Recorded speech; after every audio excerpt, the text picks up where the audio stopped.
Assalamualaikum warahmatullahi wabarakatuh. Perkenalkan, nama saya Dimas Ardianto, NPM 2003033, Fakultas Psikologi Universitas Muhammadiyah Lampung. Di sini saya akan mempresentasikan tentang mata kuliah yang berjudul Psikologi Sosial. Baik, yang pertama adalah perilaku manusia. Perilaku manusia adalah semua kegiatan atau aktivitas manusia yang bisa dilihat atau yang tidak bisa dilihat oleh pihak luar. Yang kedua adalah perkataan moral. Perkataan moral berasal dari kata bahasa Latin mores yang berarti kebiasaan. Moral adalah ajaran tentang baik buruknya kebiasaan atau adat istiadat atau perilaku dan sebagainya. Banyak sekali ilmuwan-ilmuwan yang mengemukakan pendapatnya tentang apa arti dari perilaku moral. Yang saya sebutkan tadi adalah pengertian dari Noto Atmojo. Selain Noto Atmojo, ada beberapa ilmuwan juga yang saya tahu seperti Rosmini, Helden and Richards, William, dan satu lagi ada Desmond. Yang pertama saya akan menjelaskan tentang pengertian dari Rosmini. Menurut dari Rosmini ini, perilaku moral adalah perilaku seseorang dalam berhubungan dengan orang lain yang mengacu pada seperangkat peraturan, kebiasaan, dan prinsip-prinsip tertentu yang berdampak pada kesejahteraan manusia. Namun yang kedua, menurut Helden and Richards, perilaku moral sebenarnya sesuatu yang tersembunyi dalam pikiran seseorang karena tersimpan dalam cara berpikirnya. Artinya, untuk mengetahui keadaan moral seseorang yang sebenarnya, seorang pengamat mungkin bisa saja tersesat oleh fenomena yang ditunjukkan oleh perilaku nyata seseorang. Lalu selanjutnya yang ketiga dari Desmita tahun 2013. Menurut Desmita, perilaku moral merupakan hasil dari kemampuan menimbang, memahami, dan proses berpikir yang dilandasi dengan nilai-nilai kebajikan yang memenuhi standar sosial yang ada di masyarakat. Untuk pengertian yang perilaku moral mungkin saya akan memberitahukan atau menjelaskan dalam beberapa ilmuwan saja seperti yang sudah saya sebutkan tadi. Selanjutnya kita akan bergeser ke faktor kontekstual yang berpengaruh. Untuk penjelasan tentang pengertian dari perilaku moral sudah kita jelaskan tadi. Selanjutnya kita akan beralih ke prinsip moral.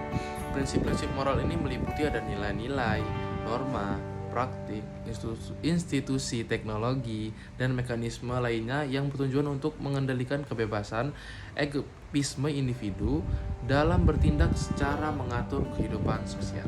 Dalam prinsip-prinsip moral, ini ada dua peneliti atau dua ilmuwan dari psikologi yang bernama Durkheim dan Rahman. Durkheim dalam Head 2012, sistem nilai mempunyai fungsi mengorganisasikan dan mengontrol perilaku individu. Itu menurut dari Durkheim. Lalu yang kedua menurut Rahman tahun 2007, prinsip moral yang berlaku dalam suatu masyarakat yang terkait langsung dengan perilaku sosial individu-individu yang ada di dalamnya. Oke, yang selanjutnya, berdasarkan prinsip moral, perilaku sosial dinilai dan dikategorikan ke dalam beberapa perilaku. Ada 3 perilaku prinsip moral. Yang pertama adalah perilaku bermoral, perilaku yang kedua adalah perilaku tidak bermoral, yang ketiga adalah perilaku non bermoral. Dalam 3 ini masing-masing mempunyai pengertian. Yang pertama adalah perilaku bermoral. Perilaku bermoral ini perilaku yang sesuai dengan prinsip moral. Yang kedua adalah perilaku tidak bermoral, yaitu yang bertentangan dengan prinsip moral. Yang ketiga adalah perilaku non moral yang tidak berhubungan dengan prinsip moral. Lalu yang selanjutnya ada proses pembentukan moral. Ada 4 dari proses pembentukan moral. Yang pertama itu adalah belajar dari apa yang diharapkan kelompoknya dan anggotanya. Yang kedua adalah belajar mengembangkan hati nurani sebagai kendali internal perilaku individu. Yang ketiga adalah belajar mengembangkan perasaan bersalah dan rasa malu. Yang keempat adalah belajar melakukan interaksi dengan kelompoknya. Jadi kalau saya tangkap dari proses pembentukan moral ini dari A, B, C, D tadi yang sudah saya sebutkan, proses pembentukan moral ini tidak lepas dari lingkungan dan masyarakatnya. Jadi kita terus belajar yang ada pada masyarakat. Itulah yang bakal kita tangkap sebagai proses pembentukan moral kita. Jadi ilmu yang baik adalah ilmu yang ada dalam masyarakat itu, dan kita bisa mengambil ilmu-ilmu yang baik menurut kita dan tahu mana yang baik dan mana yang buruk. Karena proses pembentukan moral itu terjadi pada lingkungan kita sendiri dan lingkungan terdekat kita. Proses pembentukan moral menurut Harlock tahun 1999 menjelaskan 4 pokok utama yang dipelajari dan membentukkan moral seseorang, yaitu yang pertama tadi ada belajar dari apa yang diharapkan kelompok dari anggotanya. Harapan yang terperinci dalam bentuk hukum, kebiasaan dan peraturan. Pada masa kanak-kanak, individu tidak dituntut untuk tunduk pada hukum dan kebiasaan, tetapi setelah individu memasuki usia sekolah, secara bertahap diajari hukum-hukum yang berlaku. Dia seperti diajari mana yang baik dan mana yang buruk, yang mana yang harus dilakukan, mana yang harus tidak dilakukan. Dengan begitu, anak-anak akan belajar pada peraturan yang ditentukan berbagai kelompok atau lingkungan sosialnya, baik di rumah, sekolah maupun masyarakat. Yang kedua ada belajar mengembangkan hati nurani. Hati nurani sebagai kendali internal perilaku individu. Salah satu tugas perkembangan masa kanak-kanak adalah belajar menggunakan hati nurani sebagai pengendali tingkah laku. Hati nurani dikenal dengan sebutan cahaya dari dalam, superego, dan polisi internal. Pada masa kanak-kanak, membentuk standar dalam tingkah perilaku sangatlah rumit. Lalu yang ketiga adalah belajar mengembangkan perasaan bersalah dan rasa malu. Rasa bersalah digunakan sebagai evaluasi diri, khususnya negatif, yang terjadi ketika individu mengakui bahwa perilakunya berbeda dengan nilai moral yang dirasakan dan wajib untuk dipenuhi.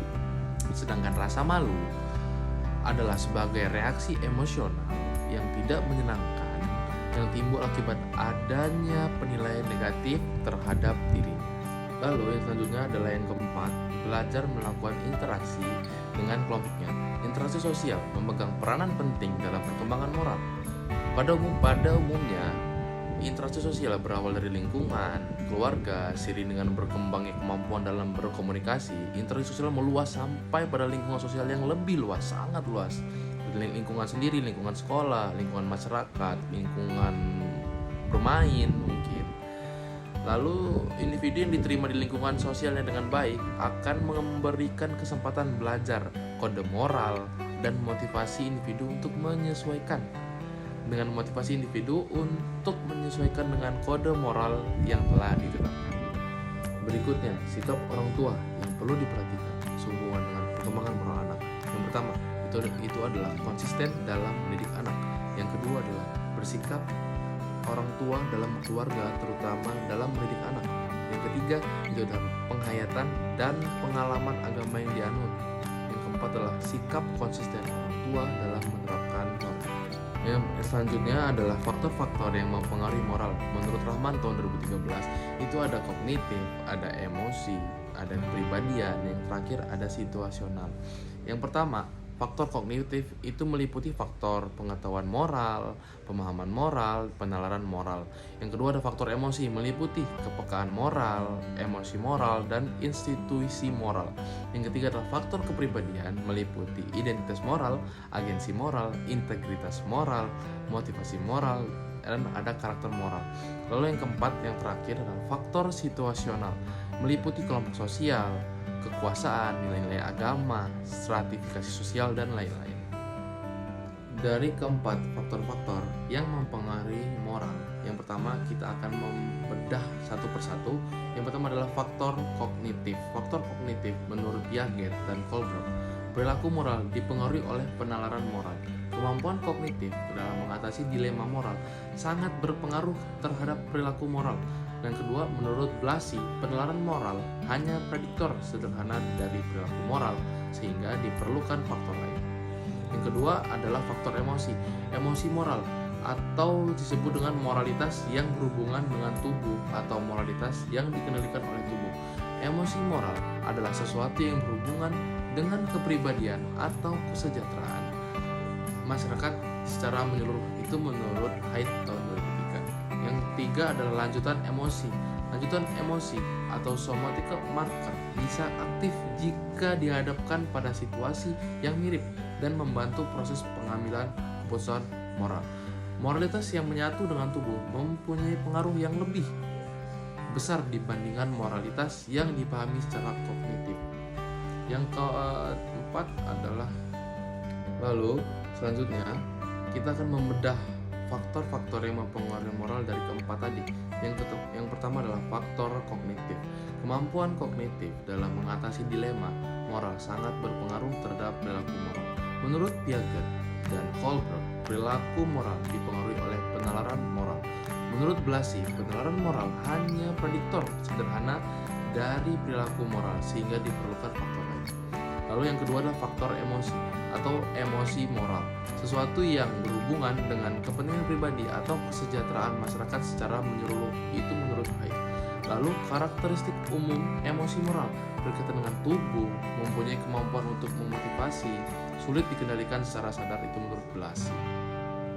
Lalu ada lanjutan emosi, moralitas yang menyatu dengan tubuh, mempunyai pengaruh yang lebih besar dibandingkan moralitas yang dipahami secara kognitif. Somatic marker bisa aktif jika dihadapkan pada situasi yang mirip dan membantu proses pengambilan keputusan moral. Lalu yang terakhir kita akan beralih ke aspek-aspek perilaku moral. Derajat tahun 1992 mengatakan perilaku moral yang terpenting adalah sebagai berikut. Yang pertama adalah berkata jujur, yaitu berani mengungkapkan perkataan yang sesuai dengan apa yang terjadi. Memang berkata jujur ini emang harus kita lakukan ya, bukan pada aspek-aspek perilaku moral, tapi emang kepada sesemua orang, kepada orang-orang yang kita temui, kita harus berkata jujur, karena jujur itu adalah kunci utama kita. Yang kedua adalah berbuat benar, yaitu perbuatan yang sesuai dengan aturan dan kaidah yang telah ditetapkan oleh masyarakat. Lalu yang ketiga adalah berlaku adil, yaitu menempatkan sesuatu pada tempatnya. Yang keempat adalah berani, yaitu kesiapan fisik dan mental untuk menghadapi suatu peristiwa dan membenarkan jika peristiwa tersebut tidak sesuai dengan kaidah yang berlaku dalam masyarakat. Baik, demikian presentasi dari saya. Saya sadar banyak kekurangan dari saya mohon maaf. Kepada dosen pengampu saya berterima kasih. Wassalamualaikum warahmatullahi wabarakatuh.